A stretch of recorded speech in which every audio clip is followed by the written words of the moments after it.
Shalom, salam damai sejahtera dalam kasih Kristus bagi kita.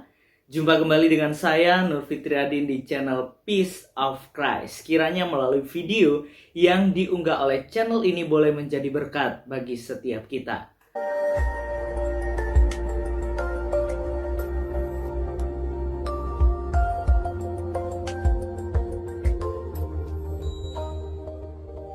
Dalam video kali ini saya akan membahas pernyataan dari Om Denny Siregar kepada Ustadz Abdul Somad sebagai pemuka agama. Nah, apa yang diungkapkan oleh Om Denny Siregar? Mari saudara kita simak video ini. Laqad kafara, sesungguhnya kafirlah orang yang mengatakan Allah itu tiga dalam satu, satu dalam tiga. Saya jelaskan itu di tengah umat Islam.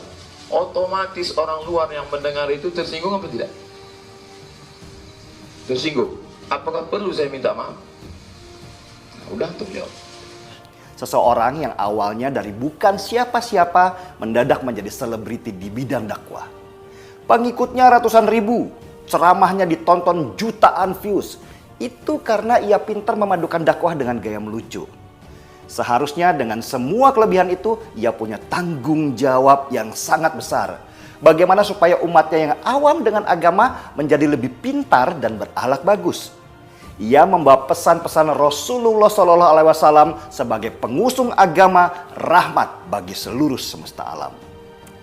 Tetapi sesudah menonton video di mana ia sama sekali tidak merasa bersalah sudah menyinggung agama lain, saya jadi senyum-senyum sendiri.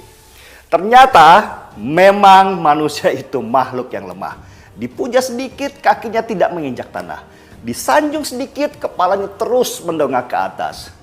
Benar kata orang bijak, ujian penderitaan itu adalah ujian yang paling ringan. Ujian terberat sesungguhnya adalah ketika manusia merasa ia berkuasa. Apa Somad pernah mendengar cerita tentang ahli ibadah yang bangkrut? Ceritanya ahli ibadah ini meninggal. Ia sudah ada di depan pintu surga ketika malaikat menyetopnya. Hei, tunggu dulu. Kulihat di belakangmu banyak orang yang mengejarmu. Tolong, sapa mereka dulu. Si ahli ibadah ini kemudian menyapa orang-orang yang mengejar dia. Dan lalu bertanya, ada apa? Di depan malaikat orang-orang itu bercerita bagaimana si ahli ibadah ini menyakiti hati mereka. Ahli ibadah itu lalu meminta maaf satu-satu kepada orang itu. Begitu banyaknya mereka disakiti sehingga amal dan pahala si ahli ibadah habis tak bersisa. Dan tinggal satu orang lagi. Si ahli ibadah kemudian bertanya, maafku sudah habis, apa yang ingin kamu minta dariku? Dan orang itu berkata, kalau begitu tolong ambil semua dosaku sebagai pengganti maafmu. Dahsyat memang.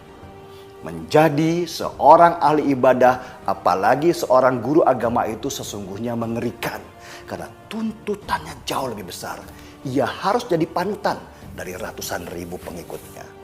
Dan melihat Somad, saya seperti berada pada cerita ahli ibadah yang bangkrut itu.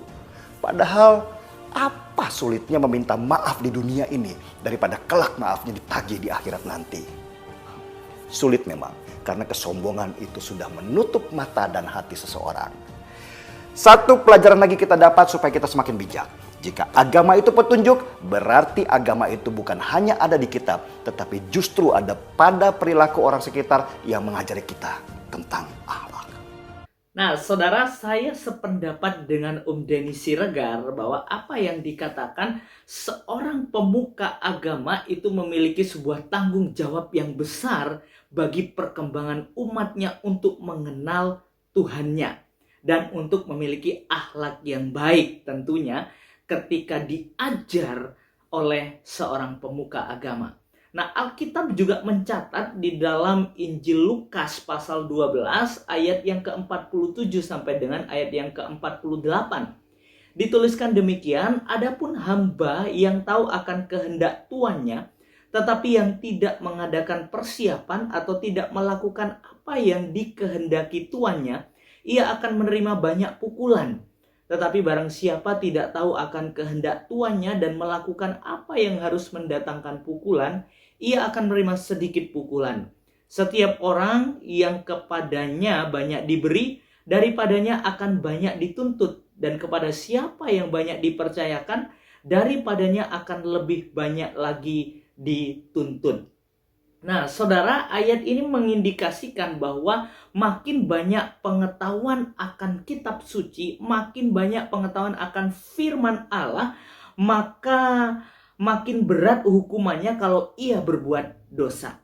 Nah, saya setuju sekali tentang apa yang dikemukakan oleh Denny Siregar tadi, bahwa setiap pemuka agama itu memiliki tanggung jawab yang besar di pundaknya.